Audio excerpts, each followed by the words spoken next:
there are many definitions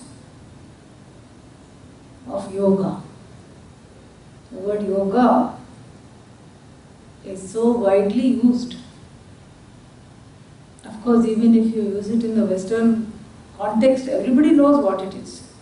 Doesn't matter what they understand, but they know the word. It has made it, along with other Hindi and Sanskrit words, into the dictionary, English dictionary. Certain other words are there. Pakka, everybody knows. Karma, they know. Of course, it's pronounced slightly differently. Karma. That's what they say in this country, correct? Yeah. We also say karma when we have car trouble. Then it is karma. Otherwise it is karma. And so many definitions. What is this yoga? Yoga means, are you going to get into some kind of a pretzel position? Call that yoga.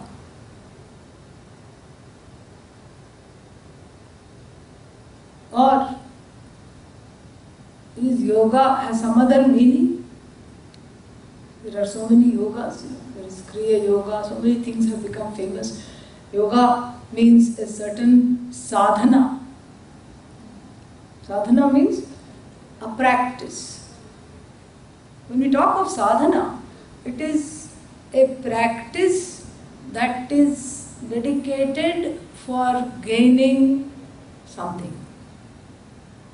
Sadhana is always wedded to sadhya, the goal. Sadhana, practice, sadhya, goal. So if somebody says, I am doing sadhana, then the normal question is, for what purpose, correct? You can't say I am doing sadhana just like that. That's not a correct answer, that's not a proper thing. I am doing sadhana. Why? Just like that, to pass time. Nobody does sadhana to pass time. It's always to gain something one does sadhana. You want to gain, a good job, right? And the sadhana to gain a good job, lifelong of study. First you have to get your high school diploma, and then you have to go to college. Even that's not enough these days. Then there is something called post-doc and doc and this and that and everything. So many, after several degrees. After several degrees of what? Frustration. Then finally you are qualified. The sadhana pays itself off. And then you have to spend time resume. And then you get the resume. And then after the resume, you have all these, interviews, job interviews. And finally somebody says, okay, I'm willing to hire you. Then the sadhana, the lifelong sadhana has paid off. The sadhya was to get a job, correct? That is how the sadhana is. And here in this example, the sadhana is not just of the student, but also of the parents. Especially if they are Indian parents, correct? No. They will study with you, they will study for you. Short of taking the test and the interview, they will do everything. Yes, it's a great blessing. It's a real blessing to be born in an Indian family, really. Everything is taken care of. Don't ask how long, because the parenting never stops. This is very good luck. Some ways. We're fortunate. And so that is one example of sadhana, to gain something. And then that is what is called a laukika example.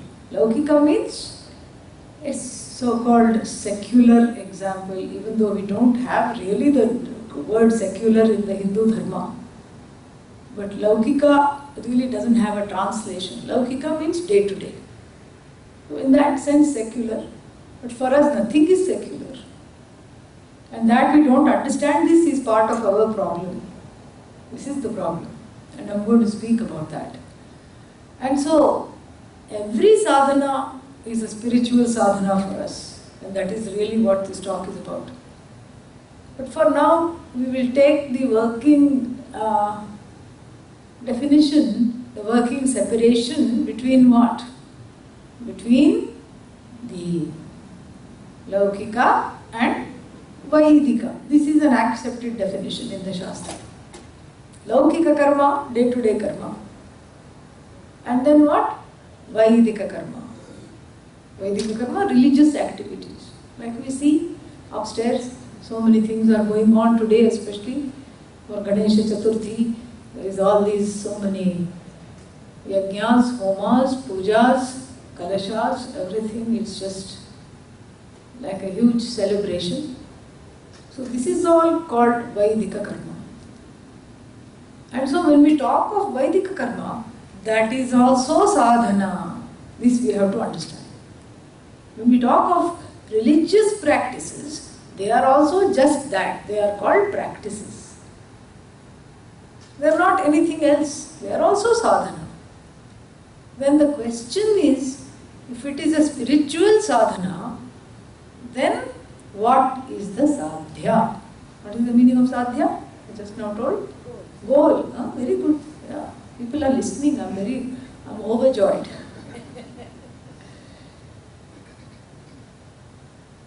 Sadhya, goal. So if the Laukika sadhanas have a goal in mind, a quote-unquote worldly goal, a material goal, a vyavaharik goal, a transactional goal, then what is the goal of the spiritual sadhana? It's a very interesting thing. Some people will say there is no goal at all. The goal is goal, meaning it's zero. There is no goal. And that's what frequently we hear. And as a result, when the understanding of the spiritual goal, if it is not there, then a very funny thing happens. When you don't understand what is it that one is pursuing, then the sadhana itself becomes sadhya. The means become the end. And the end comes to an end. That's what. If the means are confused for the end is gone. So what happens when the means become the end? It's like wearing a very, big dress or a tuxedo, which is a very formal attire. This person has dressed up in a tuxedo and then, bow tie, everything, cuff links, everything, dressed to the hilt.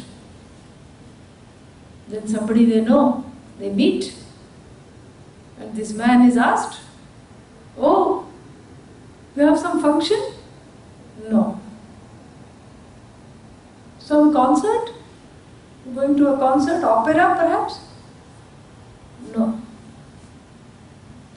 "Oh, you're having some kind of a formal function at home, perhaps you've invited other people." "No." "You're going to see a band." "No." Then of course the person cannot stand the curiosity any longer. "Why are you dressed up like this?" "No reason." Can you buy that? Huh? It looks funny, does it not? It looks very funny to be all dressed up with no place to go. And therefore a sadhana, whether it is religious or non-religious, doesn't matter for now. Therefore any sadhana without a sadhya is just like that. All dressed up with no place to go. So the sadhana is a practice that subserves the sadhya, the goal. So any yoga, whether it is, all these asanas, or whether you take yoga metaphorically as any kind of spiritual practice, is for the sake of achieving something. What that something is, we have to understand. Achieving something. And this achievement in the Bhagavad Gita is called Siddhi, success. Success in what? So many definitions of success, so many definitions of yoga. And the word yoga itself comes from various root verbs with different meanings. Yuj becomes yoga. Yuj has two meanings, both of them when you make it into an abstract noun, it becomes yoga. And then yujir, another root verb is there. That also becomes yoga. You know. And what are the meanings of these words? Very interesting. Yuj, samyame, in the sense of a restraint. Samyama, not really restraint, discipline. In the sense of a discipline. Yuj, nirodhe. Yujir, nirodhe, in the sense of a restraint. Having restraint, having discipline. And the final meaning of the word yoga is sangati, a connection. That is how the word yoga came to be used for yogasanas. There is a certain connection. What is the connection? Various body parts that you never thought could meet, do meet. Yeah. The fingers touch the toes, bending. Despite certain vignas, like Madhya Pradesh. What is Madhya Pradesh? The middle region. Yeah. Madhya Pradesh, big state in India, right in the middle. So despite certain obstacles called Madhya Pradesh, etc., still somehow miraculously the toes are touched. So many things happen. So the impossible is achieved, and that is why that Sangati is there. Yoga, because the connection of various body parts you never even thought could meet, could never imagine. Then yoga is also a certain kind of a restraint, because yoga includes pranayama, the discipline of yoga. And in pranayama there is kumbhaka, rechaka, all these things where you hold the breath, where you count the inhalations, exhalations. Then finally yoga is also a discipline. You can't do one day and then see what happened. Nothing will happen, In fact, next day there will be, a lot of pain. So you have to do it regularly. That's what is a discipline, what is done regularly. So these three meanings apply to yogasanas. And these three meanings which are given in are also used in the Bhagavad Gita. The word yoga is used in all these senses. Yoga is used as a sense of connection. Sangati, connecting oneself with Bhagavan, connecting oneself to the, yogi yunjita satatam. When it says, it's talking about connection. Also at the end of every chapter, there is a connection there. So we have, Brahmavidyayam, Yoga Shastre, Sri Krishnarjuna Samvade. Then whatever the chapter is there. Arjuna Vishada Yogo Nama Prathamodhyayaha. This is how we chant. This is why it is so confusing, because it has so many meanings, which led one to think that there are 18 kinds of yoga described in the Bhagavad Gita. Somebody said this. One is the yoga of sorrow. I just told you yoga is a practice. Arjuna Vishada means Arjuna's sorrow. The yoga of sadness. Sadness, thank you very much, comes without any effort. This is one place I don't have to strive. It comes in uninvited. In fact, it comes even when I don't want to be sad. So now you are going to tell me that practice being sad?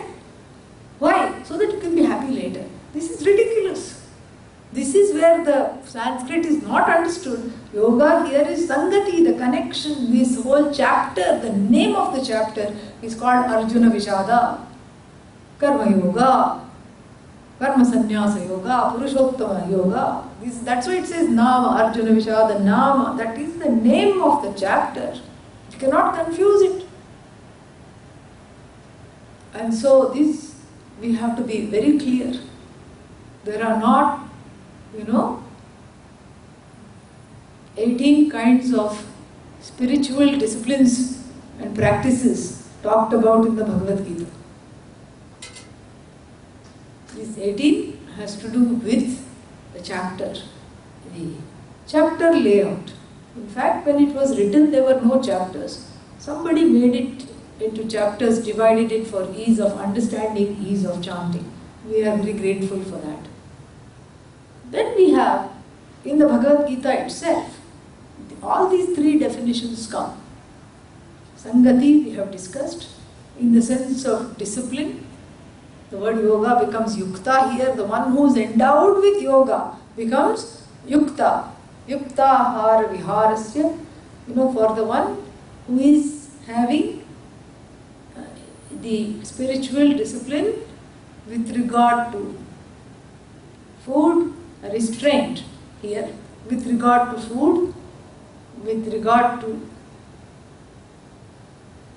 movement, with regard to excessive consumption, in all these various things. For the one who shows restraint, who practices restraints, what happens? Yogo bhavati dukkhaha.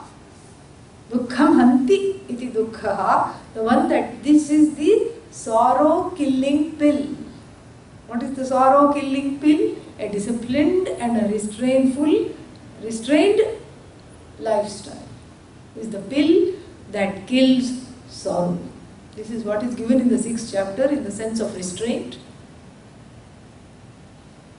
Then the final meaning of the word yoga is also a disciplined lifestyle. And the most famous example of that is karma yoga, that is the whole lifestyle.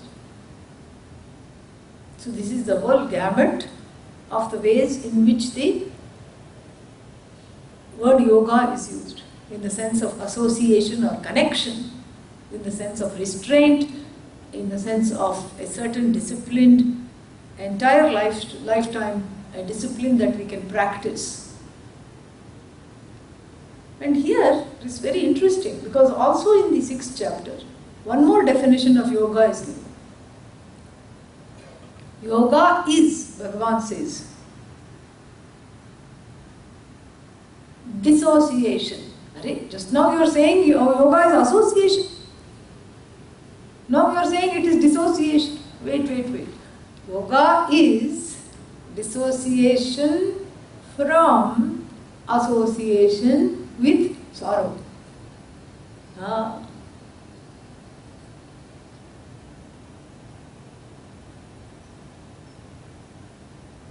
Tam vidya dukkha samyoga viyogam yoga samyitam. Know that to be yoga, which is conscious dissociation from association with sorrow. This is the first, meaning. See, all of it is triangulating to show how to be free of sorrow. This is very beautiful. Then the second sense in which it is used is, karma yoga is defined in these three ways. When we talk about karma yoga, more I will talk about it. We'll just see where we are just sort of going within these chapters and seeing wherever the word yoga is used and how it is defined. First we understood the root verb meanings. Now we are seeing how the Gita sees yoga. And the very important definition is conscious dissociation from association, from the habitual association with sorrow. Then we have yoga, karmasu kaushalam, which is, famously translated as skill in action is yoga. What is this skill? We'll come to that. It's more than skill, it is the commitment to do the job very well. Is to be able to do the job nicely. with full commitment, with full dedication. That is what is called dakshaha, skilled. And then the famous verse, siddha siddhyo samo bhutva samatvam yoga uchyate. This is what is often quoted to define what is called karma yoga.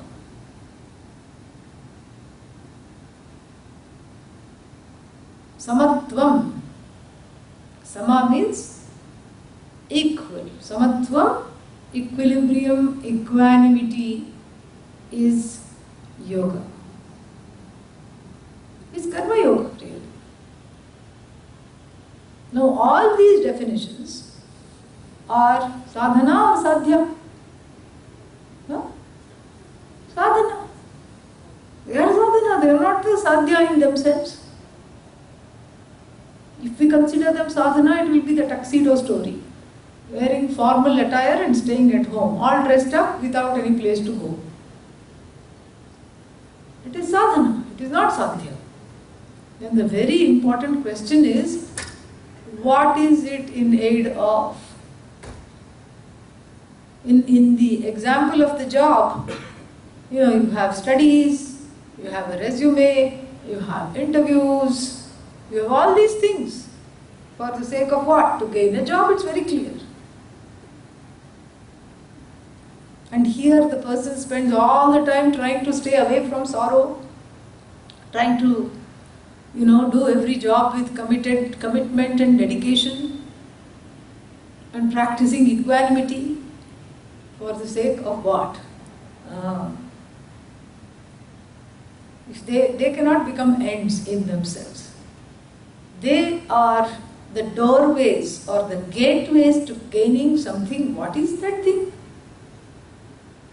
In other areas it's very clear. In the Laukika examples, Laukika means the worldly examples, it's very, very clear. What is the gain is very clear. I want a job. I want to make lots of money. I want status. I want Aishwarya, power. I want security. I want to get married. Why, don't ask, but this is just there. It's a goal. I want to have children. And I want to, then we have goals connected to the children. All the things I wanted for myself get transferred to the children. I want them to become famous. But why? Because I am famous but only inside the house. So, at least everyone knows me inside the house. I want them to become famous outside the house. I want them to become more educated than me. I want them to have greater sense of self-respect. I want them to... So all these goals keep continuing. The thing is set further and further, that's all. So in the Laukika examples, the goals are very clear. But you ask any spiritual person, for what reason do you meditate? Why you are doing all these yogas? Kriya yoga, this yoga, that yoga, so many things are there. There are breathing exercises, there is yogasanas. There is a total, it's very amorphous. It's totally amorphous why they are doing that. And it is very important to know, because otherwise you are practicing something without a goal. And like I said, when the means become an end, the end comes to an end, the end is no longer an end. At the most, if they are little more self-aware, you ask them why all these spiritual disciplines, they'll say, to have peace of mind. Why you want peace of mind? And why through this way only you want peace of mind? Why not, some other way? No, I just want peace of mind. For the sake of what? Then if you really press them, then they will say for the sake of happiness. You will say happiness. And what is this happiness? What is the definition of happiness? Is it a noun? If happiness is a noun, we should be able to find it in every mall, especially in capitalist societies. But when you go to the mall, something else happens. Rarely is anyone happy. Yeah. That's why I have changed the spelling of mall to M-A-U-L. You go there to get mauled. Yeah. You come back wiser but poorer because you spent all the money there. Things you didn't need because you have got mauled by all these things. So therefore, happiness is not something you can purchase. You cannot purchase it. It's not an object. It's not a noun. Oh, it's not a noun? Maybe it's an adjective. Alright. Then happiness should be something that qualifies some other noun, correct? That's what an adjective does. And you try to qualify any noun, there are always some doubts. You know? Happy marriage. Well, the last few years have been a little tough. We've had to go through some hard times. You know? Happy workplace. Well, there have been cutbacks and layoffs, and I'm wondering if I'm the next one, and that tension alone makes it difficult for me even to wake up in the morning. Happy teenagers. That's an oxymoron. The two cannot coexist. Yeah. Teenagers are those that are always complaining about something not being correct. Generally. Or if they are happy for a few minutes. So you cannot qualify. So happiness is not something, it's an adjective that qualifies other things that I have in my life. And neither does happiness can be found in a certain place. If I go there, I'm happy. Frequently one thinks, when I go there, I'm really happy. It may have been like that one or two times, you had a nice time. But is it because of the place? Even if you go to the best place, either in this life or the afterlife, you go to heaven with the same complaining mind that one had here. You go to heaven, you will not be happy.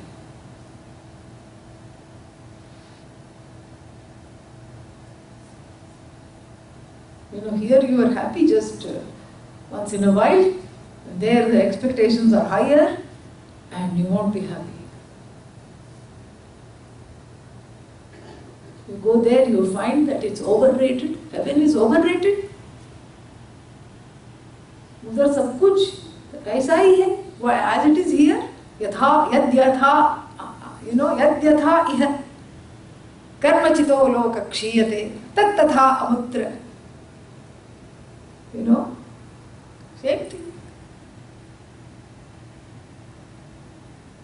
Kshiyate, the one in common between afterlife and this life is both come to an end. Afterlife also comes to an end. Afterlife cannot be eternal, even though that is one's misunderstanding. Why? Because what takes you to afterlife is karma chita. It's collected by good karma, doing dharma, all these things. Yadyatha iha karma chito loka kshiyate. Iha means here, just like all the karmas, you know, whatever you do is finite here. Nothing is infinite, and that infinite alone we call happiness. Everything in fact is finite.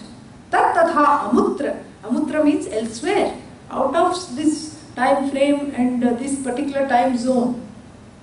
Heaven also there is a time zone, you know. One day in the life of Brahmaji is equal to 1,000 yugas here. Yeah. So by the time he wakes up, stretches and says, Saraswati, bring the coffee. And then what happens? A few yugas have collapsed here, finished. This is how it is. So there's a different time zone. But still, you know, that life in heaven also comes to an end. tat tatha amutra punyachito lokaha kshiyate. Kshiyate means comes to an end. Even heaven is finite. Here they say everything, you go to some shops and the word divine is used.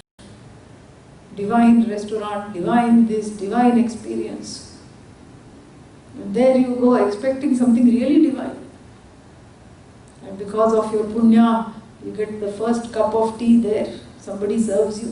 One of the lower rung celestials serves you. What do they serve? Celestial seasonings there. That's all it is. So heaven is not a particular happy place.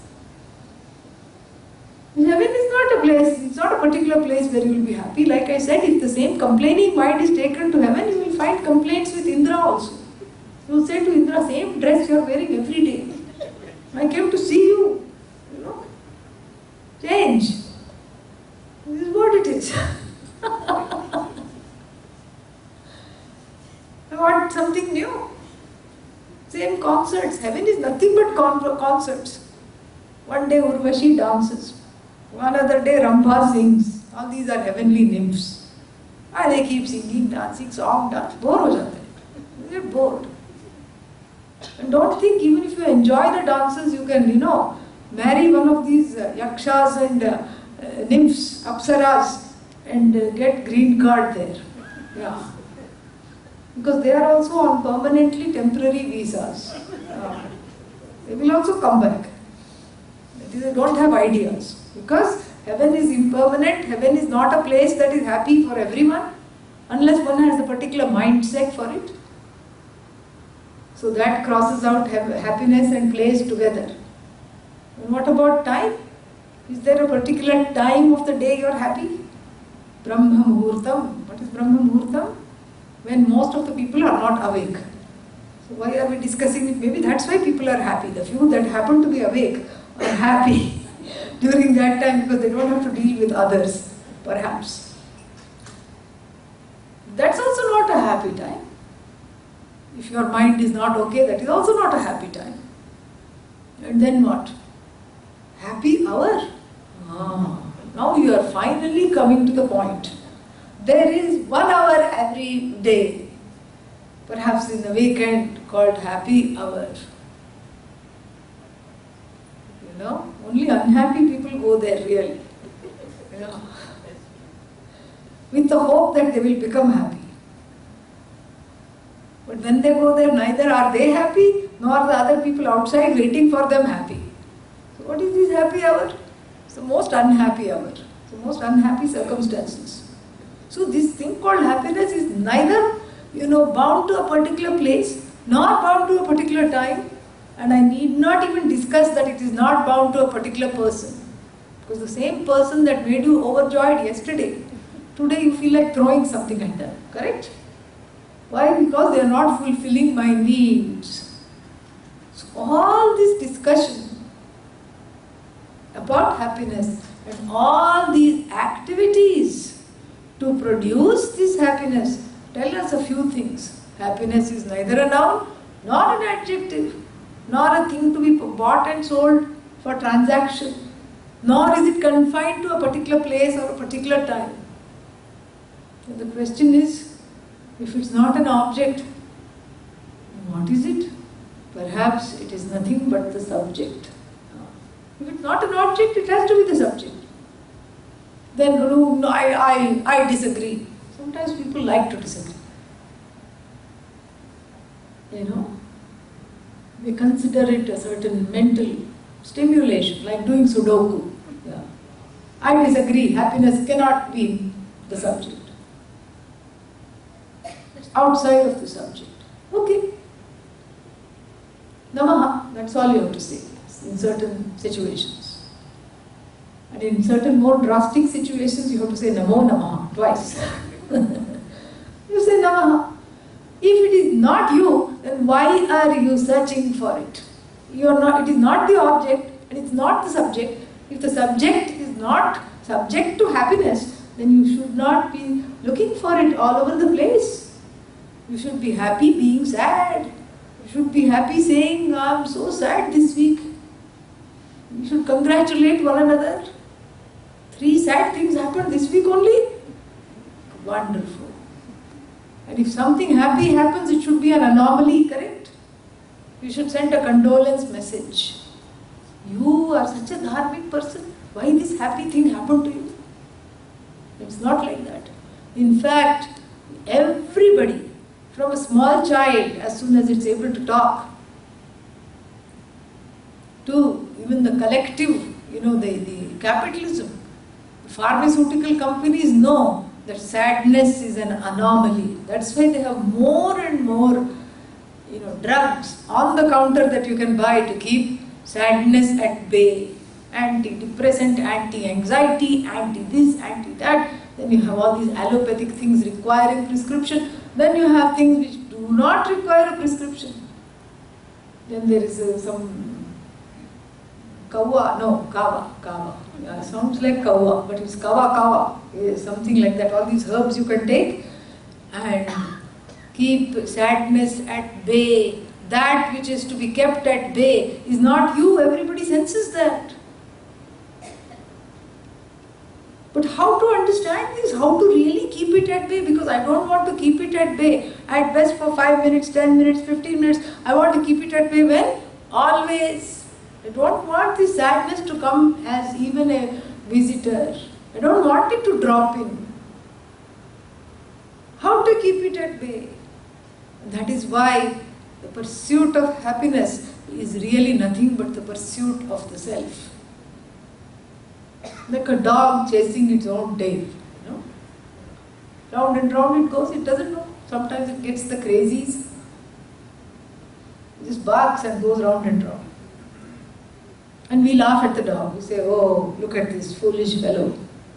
What are we doing? Same thing. Yeah. That is why every puja that you do upstairs, at the end, Yani kani cha papani, what do? You go around yourself. This is what it symbolizes. It symbolizes that you are the source of your own pursuit. But you cannot get anywhere outside. There is nothing there. Go around yourself whenever you cannot go around the Lord. This is the Hindu tradition. It is magnificent. No other tradition will do this. If there is some obstruction, if there are many people, you cannot go around the Lord. Sometimes there is, too many things happening. You are advised, you go around yourself, no problem. You are that Lord.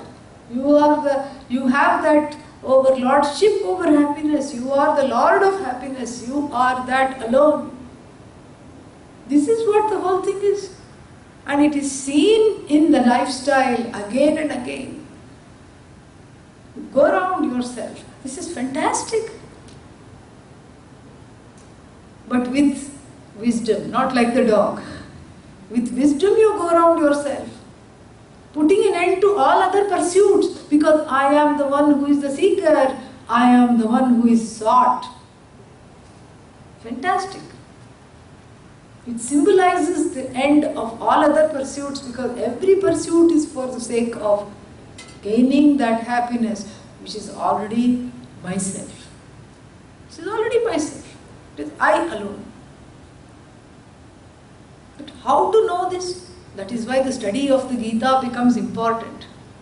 In the Gita Dhyana Shloka, not in the Dhyana Shlokas we commonly recite, but there is a shloka which is the praise of the Gita, Gita Stuti. There the second verse is Gita Sugita Kartavya Kim Manyaihi Shastra Vistaraihi. Gita has to be studied very well. Of what use is any other Upanishad, any other Shastra? If you have Gita, you have everything. It's true, this is not an exaggeration. You can only exaggerate things.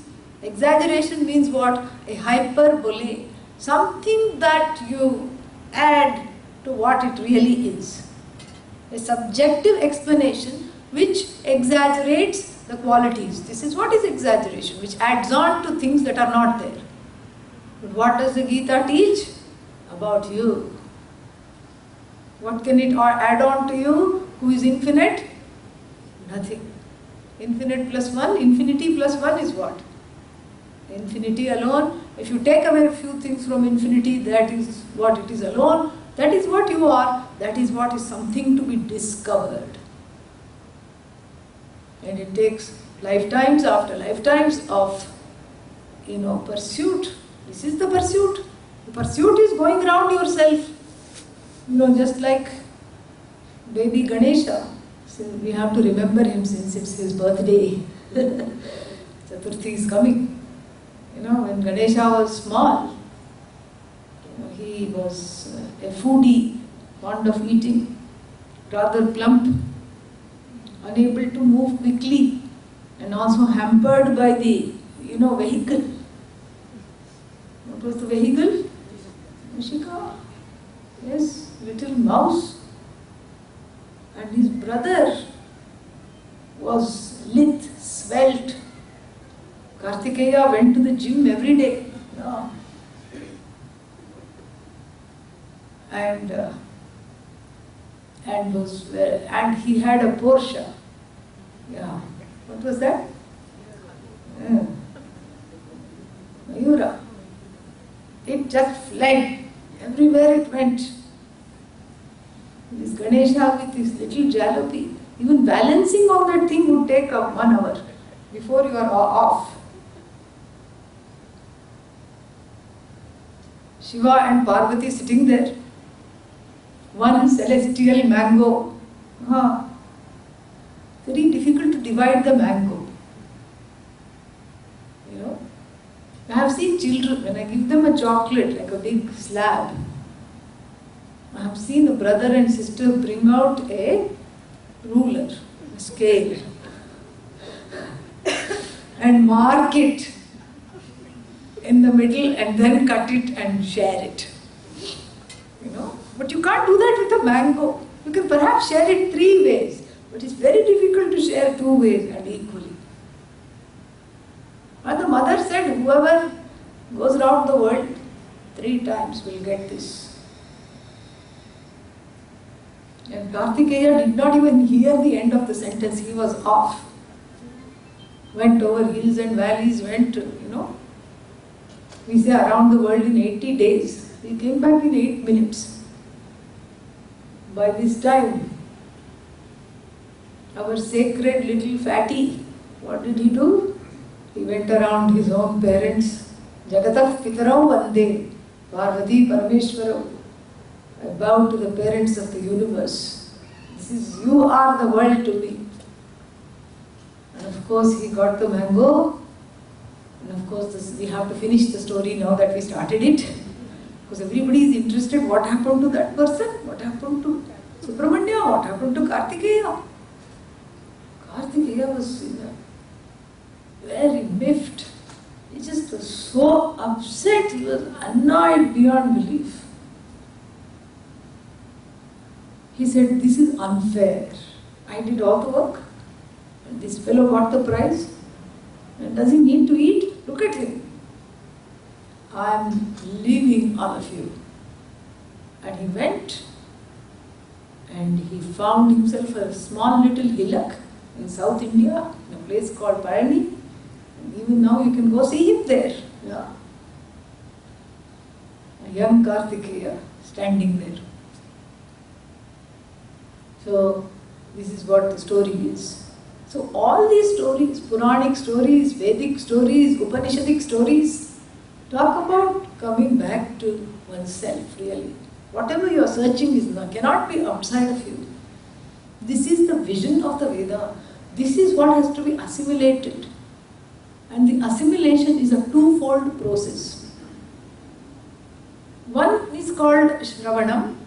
Shravanam means listening to someone who is qualified, someone who has been taught by their teacher, who has learned from his teacher, from her teacher, his teacher, her teacher, his teacher, her teacher, going back all the way to Narayana, going back all the way to Sadashiva. You can trace the lineage. So you expose yourself to the knowledge. When? Kabhi kabhi. Lifetime mein ek baar. No. You have to expose yourself bar bar. Lagatar, bar bar.